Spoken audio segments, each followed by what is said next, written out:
we're always creating, choosing, and attracting our reality, even the crummy stuff.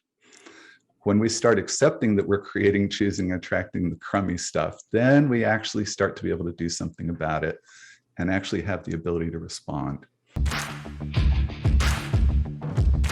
Welcome to Monday Mornings with Michelle, the new business podcast. Whether you're kicking off your day or kickstarting your business, Michelle is going to kick your ass into next week with the essential fours: strategy, systems, support, and state of mind. Now, welcome to center stage, Michelle Nedelec. Hey there, peeps. This is Michelle Nedelec, and I am super glad that you're here with us today because I am here with my most amazing guest, Christopher Avery. How are you doing, sir? I am free, powerful, and at choice, Michelle. How are you? Doing fabulous. So give everybody kind of the 5,000-foot view of who you are and what you love to do.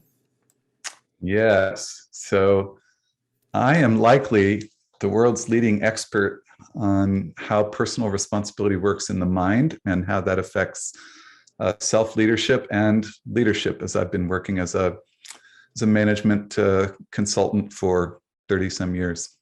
Nice. So how did you get into all of that? How did you get into leadership or responsibility per se?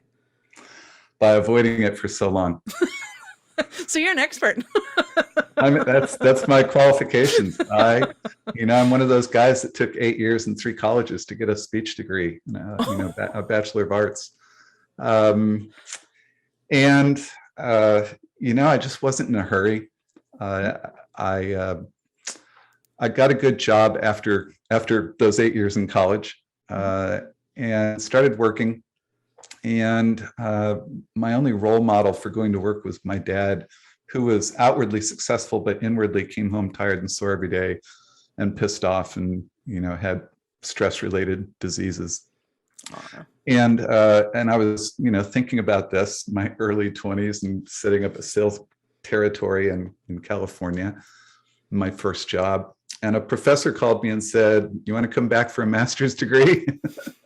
and then you can go to any PhD program in the world that you want to go to." So I aced my graduate record exams. And I saw that as an opportunity to continue to avoid having to make decisions and take responsibility, go be a poor grad student.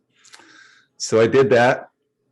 And, at the end of the PhD program, I found myself working in a really cool technology forecasting company. And I was their token social scientist, interested in entrepreneurship and creativity and innovation and stuff like that. And it was there that I picked up consulting chops and started, learned how to do presentations and workshops and seminars. And that was it. It took off. I didn't want to be a professor. I wanted the doctorate, but I didn't want to be a professor. I wanted to go back and work in the industry and heal my father, probably was motivation. Nice. I love it. And I think it's kind of ironic that you think that was the lesser path when traditionally most people would think that that's the higher, harder road to go. Well, it was, let's just say it was easy. It was easy. It's easy. Let's not do that. Let's do it another way. You are definitely built to be an entrepreneur, my friend. I think so. That's awesome. Robert Kiyosaki says that entrepreneurs are the C&D students. They're lazy and they sit around until they think of a way to design a system that throws off cash, right? And then they hire A and B students to run it for them because they need to be pointed to the gold star. I love that. So talk to me about responsibility. Why did that become your niche market, and how do you thrive in that arena? Let's go with that. Yeah, thank you so much. So my first big opportunity to do my own workshop design thing came from IBM, that was looking for a way to teach software project leaders how to lead teams. Mm-hmm. This is a long time ago. And I worked with a couple of colleagues and we created a 3-day seminar and we knocked it out of the park. And I knew after the very first one, it was going to be a big deal. It was one of those moments in your life when you just knew and you were willing to risk everything on it. And so I was still employed at this consulting firm. And I went in the next day after coming home, and I told the boss that I said, I'm going to leave, and I'm going to take your client, and I'm going to take your intellectual property that you paid for me to design. So we need to work out a spin out arrangement. Yes, you do. And we did. Fly? That went great. Oh, good. We did. Yeah, it went great. We did. And we're still friends. Oh, nice. We're still friends today. I paid him a lot of money for the next few years. But that was the start of my company, which today is called the Responsibility Company. And to answer your question, I was trying to figure out how to teach these techies shared responsibility. And so I needed to understand the concepts of responsibility, personal responsibility. Where does it come from? Society. And my parents told me that you either have it or you don't. And if you want to get something done, you better ask somebody who has it to do it for you. But, in my work, I saw it emerging right there in front of me when the lights would come on for somebody and they'd take ownership. And I define a team as when a group of people step up to the opportunity afforded by a shared responsibility, right, which doesn't happen all the time. And when it does happen, it's magic. So I went in search of understanding responsibility, and I found a little research program that was being done by two really bright guys with scientific research chops, but they weren't in the university. And they were just listening to how their clients talked about being stuck or not being able to have what they wanted.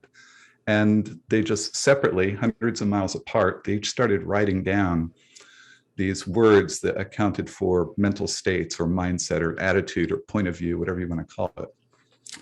And when I saw it, it was just called the responsibility chart at that time. It blew my mind. And it was exactly what I was looking for in terms of helping people understand how human beings process thoughts about taking or avoiding responsibility. It turns out we're all really, really good at avoiding responsibility. What? It's not just me? Pardon, not just you. Well, so we're taught to be people of good character. So we call that being responsible. Mm-hmm. But there's millions of people around this world who are of good character, so I check the box, you are a responsible person, but they're not taking 100% responsibility for their lives, and especially for being stuck, right? They're blaming, they're victimizing, they've got stories out the wazoo, they're justifying, they have all kinds of shame, guilt programs running that keep them stuck, or they're stuck in the burden or trap of obligation, where that keeps them grinding away and causing burnout. So, absolutely. So, in my definition, obligation is responsibility with guilt, if you want to put it that way. Because to me, when somebody feels responsible for something, responsibility when you're 5 is fun. Like, you get to be responsible for the house key. Oh my God, this is fantastic. This is amazing. This is like, I'm a big kid now. I'm responsible for this. And I think if you ever lose those keys, parents start freaking out on you. And then there's a lot of shame and there's guilt. And then all of a sudden this word responsibility has a terrible connotation to it. But we either, have to prove that we're good enough and we feel obligated, or we feel like crap and we're not good enough. So we quit. So that's been my experience in therapy with clients that, they've lost that joie de vivre in the word responsibility, and it's become a toxic word. Yes. And what you described is the responsibility process. And cool. So, tell me more. Yes. So, what did I trip on? so here on, well, you've used all my favorite words here. Oh, good.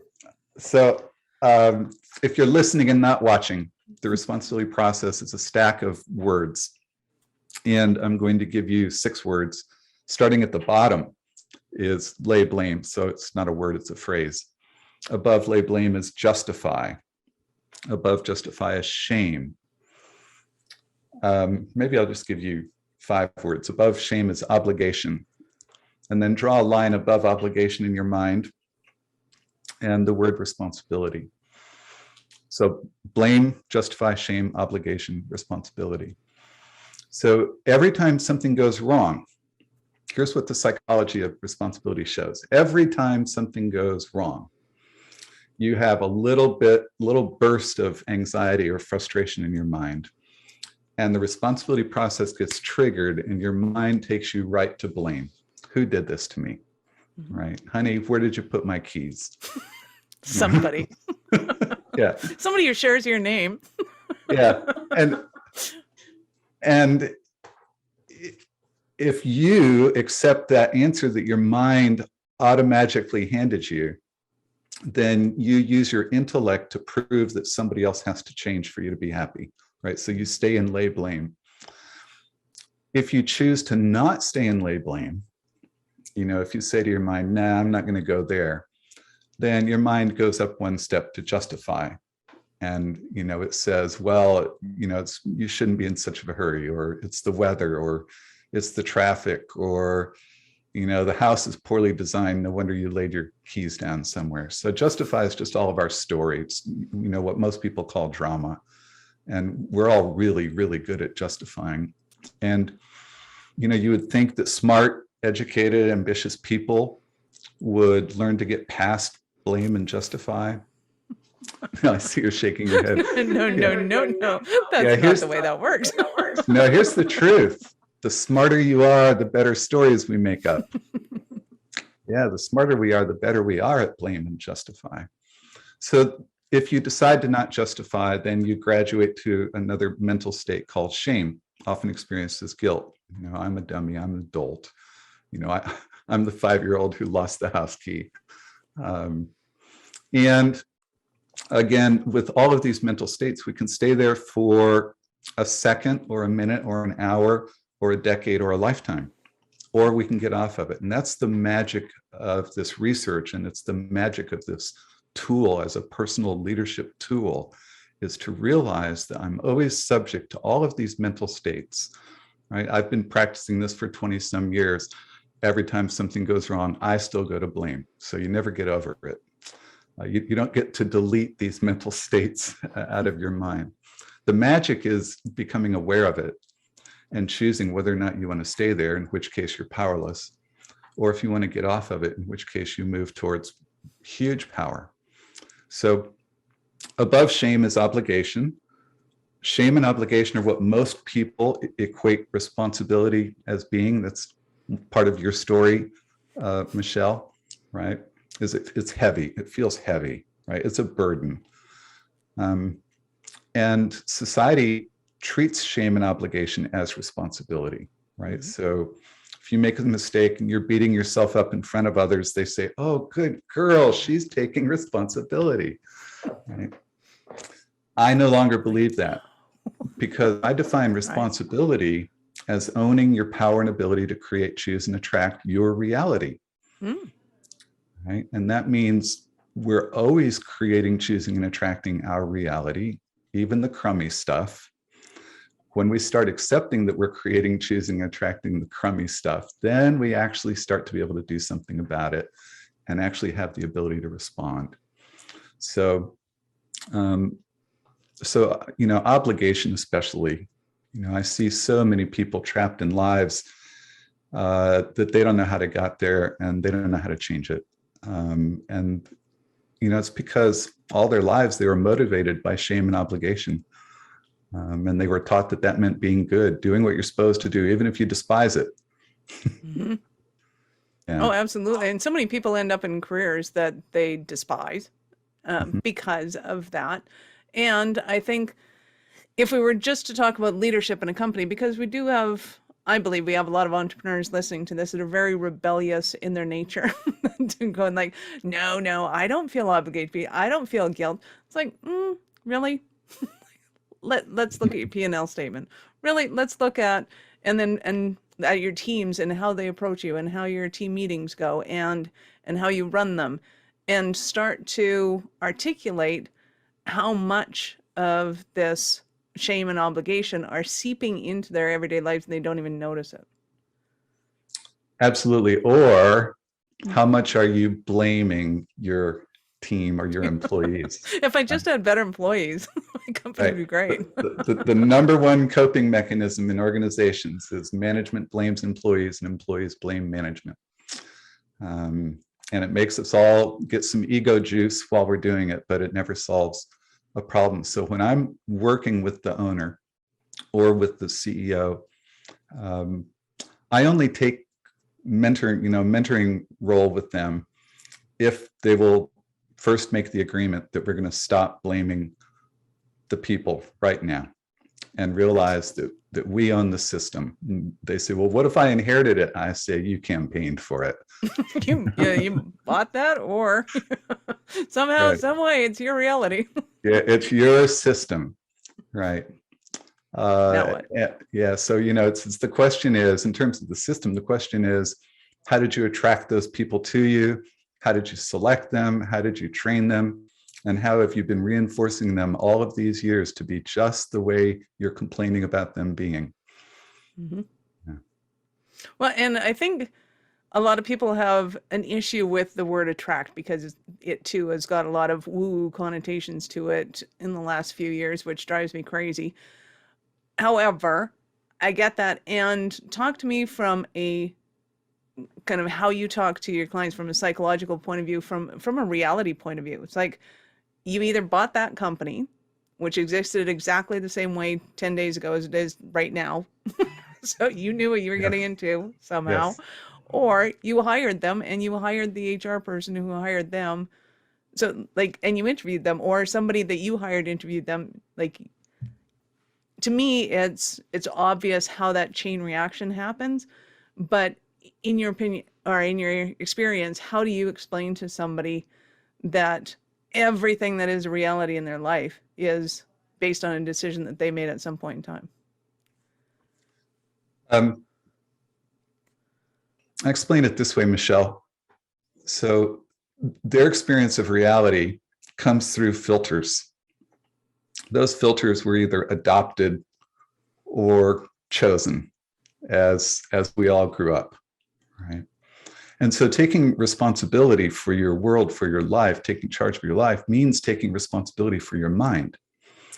And it means to start taking out the garbage that you have accumulated over all the years, these filters through which you're looking at things.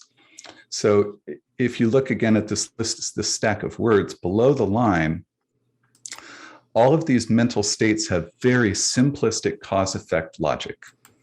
They're shortcuts. Right? And once you understand the simplistic cause-effect logic, it looks stupid and silly.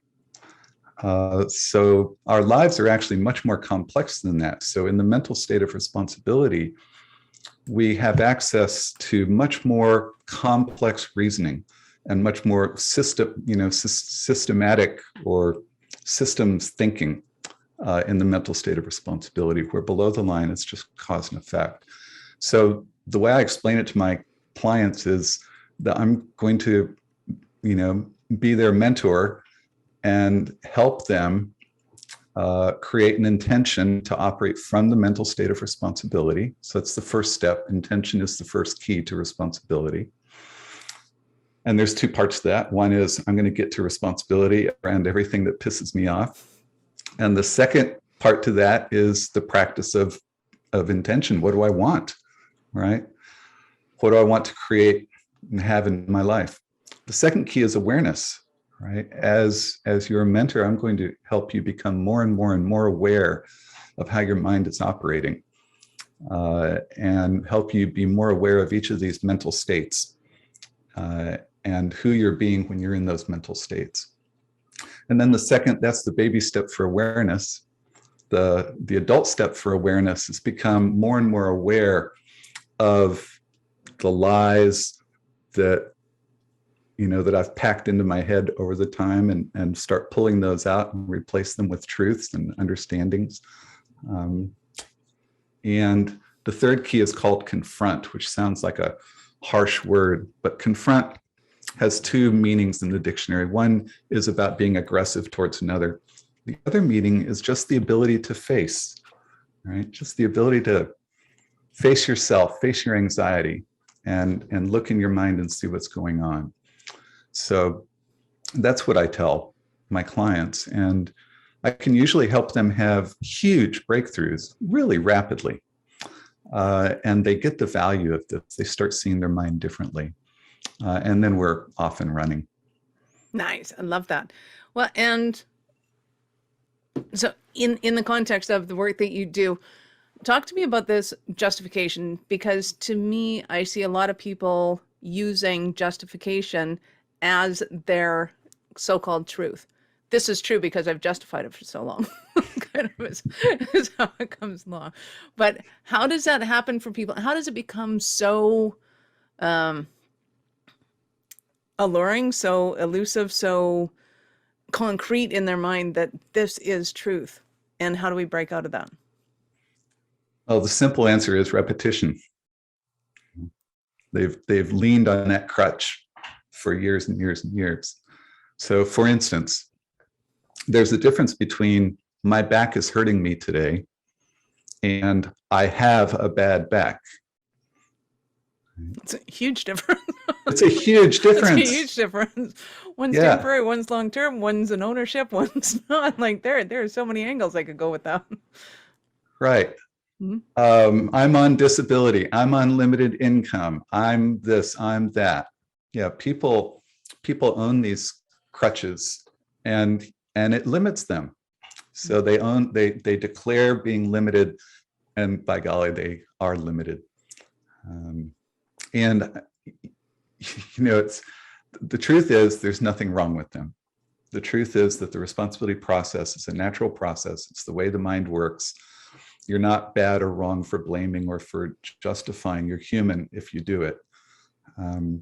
And so part of also what I teach is let's get off of the good, bad, right, wrong. What? We're human? What? Around this. Oh, man. Yeah. I thought I'd outgrow that eventually. And I thought you were going to talk about the difference between justify and explaining. Oh, sure. Let's go there. That's a good one too. Right. So I work with, lots of engineers. I work with technical communities so much. And they're so good at justifying because they've been taught critical thinking and analysis, and to locate the problem out there, not in here, out there. And you can always tell, somebody says, I'm just explaining, I'm just explaining. Justify. Yeah. Awesome.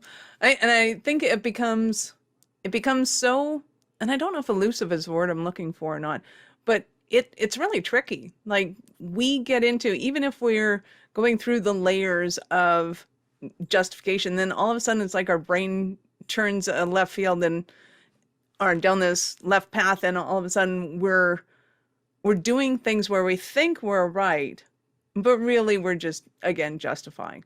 Like it's almost like we have to get to a point where we realize that we're not right about anything to be able to go, okay, what am I really right about? Am I right, or have I taken a little too far? Well, for me, if I were your mentor, I would invite you to let go of the right, wrong. And it's been very well ingrained in my family. Yeah, you. All of us, every one of us. Right. So the thing is that right, wrong thinking keeps us below the line. Right. So we've been taught our whole lives when something goes wrong to ask, what should I do? Right. What's the right answer? Can I get a list of best practices, please? And, right. And those things lead us to shame and obligation. And the most brilliant question that I've ever found, especially when we're in a position of something going wrong, or we've got some anxiety about something, or stuck, is, oh, look at this mess. What do I want about this? Right? Nice. And the reason is that in the mental state of responsibility is your unique genius and your unique inspiration. And that means that's where your unique, highly satisfying answers come from. They don't come from out there anywhere. They come from asking yourself, wow, what do I want about this? Or in a team, wow, look at this mess hole we just got ourselves in. What do we want about this?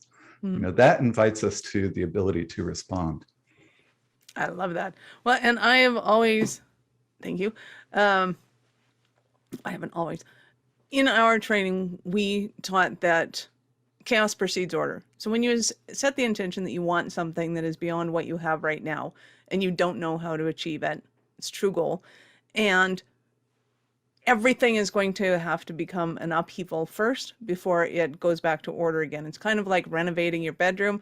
You've got to throw the bed out of in the hall and the dressers and the closet, and everything has to be in complete mayhem, and rip out the floors and rip out the walls or whatever you're doing.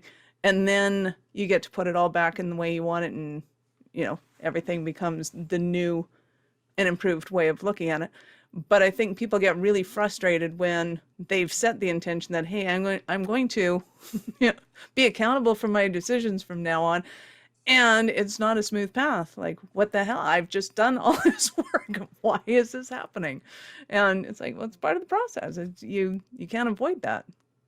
Part of the process. It's got lots and lots of different explanations. The Satir called it the J curve. Spiral dynamics says that you get to repeat the same, even though you're making progress, you're going to get to repeat the same lesson until you get every last little bit of the bug that's still there out of it. So yeah, lots of explanations for that.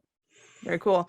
So tell us, in your work, who do you love to serve and support? Because I'm pretty sure anybody that's human qualifies, but who do you absolutely adore working with? Who's your favorite? So interesting that we have both B2C and B2B offerings. Nice. And my favorite is the B2C stuff. My favorite is the individuals that come into our programs. And they just blow their minds so rapidly. It's like I was on a call with a handful of folks yesterday, and one of the guys who's been in the program for about 3 months says, I've been doing personal growth work for 25 years. He said, but only this week did I go to work and realize that I'm surrounded by blame and justify everywhere. It's like the Macaulay Culkin kind of character in the Bruce Willis movie that says, I see dead people everywhere. It says, I live in a communication sea of blame and justify. He says, this is amazing. So individuals, they're mostly either small business owners or often mid-level leaders in organizations, sometimes individuals.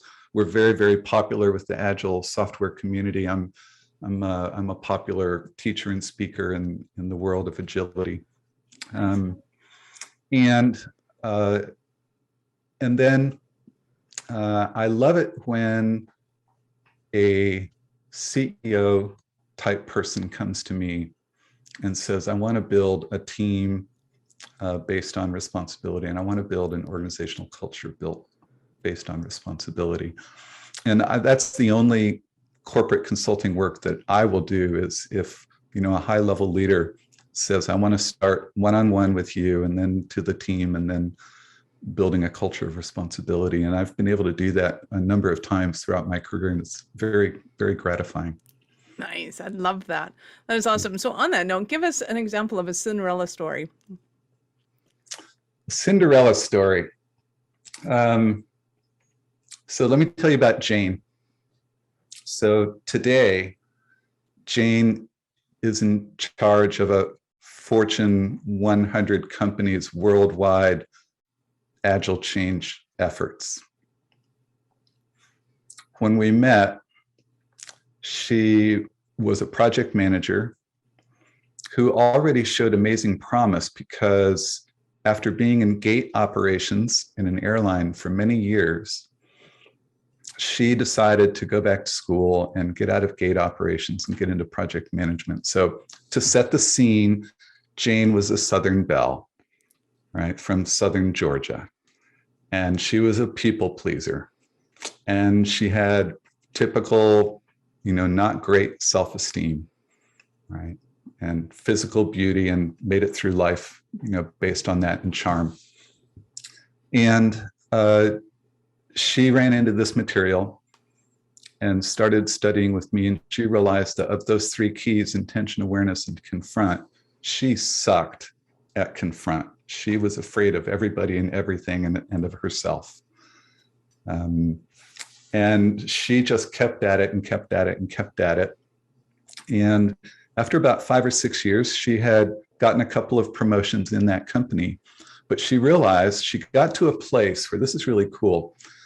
We deal with a lot of people that want to know, how do I get over this needing other people's approval, right? And the secret is you approve of yourself so much that you don't need theirs. Right? Nice. So Jean got to a place where she realized that this organization wasn't going to change. And this organization didn't want what she had and the skills and tools that she'd developed. And so she found another job at a big signing bonus and a big raise. And she worked there for about a year and then realized that they weren't totally truthful in bringing her on, and they didn't really want to change either. And so she put herself on the market again for looking for an employer that, she would never use these words, but I did, that deserved her, an employer that deserved her. Another big signing bonus and big raise, and then a couple of more title promotions. And she says it's all because she started practicing responsibility thinking or taking personal responsibility. So she has, I don't know, quadrupled probably or more her salary from a couple of jobs back, and is the happiest she's ever been in the world, and plays the most at work instead of working at work. Oh, that's awesome. I love it. Congratulations, Jane. We love you. That's awesome. Yes. Cool. So what are some of the stumbling blocks that, let's go with, small business owners, CEOs might be having right now, and they're thinking, oh my God, Christopher, I need you so badly right now? The stumbling blocks are that this model, the responsibility process, it doesn't want you to recognize it at work. Right? It wants to stay hidden. It just wants to trap you in blame and justifying shame and obligation. And it wants you to think that that's just the way it is and there's nothing I can do. So the biggest stumbling block is really the clarity of intention to get to responsibility, and then the willingness to confront, the willingness to look in the mirror and say, okay, self, what is it that I'm not seeing here? What do I want? But there's something to learn. And that usually means also getting help. So my mentor, a guy named Bill McCarley, who was one of the two people that built this, he says only the brave get to be free, right? So the mental state of responsibility is the mental state of freedom, choice, and power. So most people just want to feel safe. And so most people aren't really candidates to go to work on this. They don't allow themselves to be a candidate. So the stumbling blocks are, this little mind that just wants to stay in denial. That's it. So crap's going on everywhere around you, and it's like, no, it's fine. It's just a flesh wound. Just a flesh wound. Quote of Monty Python. All good. Right. Yes. Awesome. I know our listeners are going to want more from you. How did they start their journey with you? Go to responsibility.com. And right there on the home page, there's a button that says to take the responsibility scorecard. Click that button and then go take the responsibility scorecard. And you don't have to give us your email address. All of it is free. We have a very, no selling policy, and we have moved to giving away all of our DIY content. We don't have opt-in forms all over our site to get this little piece of content. And if it provides value to you, then you can give us your email address, and we'll add you to the responsibility community, which is a big DIY community of folks studying responsibility. That's the main thing. Yeah. Right. Yeah, and being able to hang around people that are like-minded and moving in a direction, and you can speak the same language, and you don't feel like an alien when you're talking about these things. Well, that's what's so cool about our programs is that we actually immerse people in a responsibility culture so that they come to see what this fellow saw, which is, wow, outside of this group of people, everybody's out there full of drama and not making any progress in their own lives.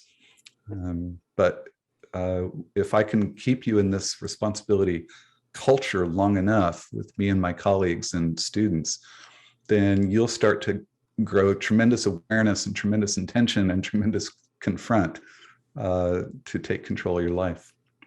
All right, we love it. So I think we got a little bit of the story, but I want to kind of more of the turning point of at what point you knew you were that special kind of crazy enough to think that you could become an entrepreneur. Yeah, it was that day after that program that went so well. And I just knew it was going to be a big deal. I just knew it, Mm-hmm. I totally knew it. And that was it. And it was a big deal. It did become something, and I had no problem sending all that money to my former boss for those next few years. Nice. Yeah. So peeps, if you have that inspiration of something that you just know in your gut is going to work, run with it. Trust me. No, trust me, Christopher. It's worth it. Awesome. Even if it doesn't work, it was worth the try. Right? Love it. So you have been awesome, fantastic. I love spending time with you. I know I could spend all day with you, but any last words for our peeps? Yeah, there's nothing wrong with you. Yeah. Stop saying what's wrong with me. That just keeps you stuck in shame. Yeah, there's nothing wrong with you. Awesome. Everybody gets stuck at shame. So if you're beating yourself up thinking there's something wrong with you, then the logic is there's nothing wrong with you. Exactly. It's just time to get off of shame. Yeah. Exactly. Start hanging around more of us crazies and we'll just show you how awesome you really are. That works for me, Michelle. Love it. Awesome. Peeps, this is Michelle Nedlock. Thank you for being here with us today. If you know anyone that would make a great guest for the show or have questions or topics you'd like me to discuss, reach out to me at michelle@awarenessstrategies.com or LinkedIn and Facebook. I'd love to hear from you. Thank you for listening to our show. I'm all about being a resource center for entrepreneurs to give them the information and the support that they need to make it in business. As such, the notes for this show can be found at our website at awarenessstrategies.com/blog. Be sure to subscribe, give us a rating. I like 5 stars personally, and share with your friends.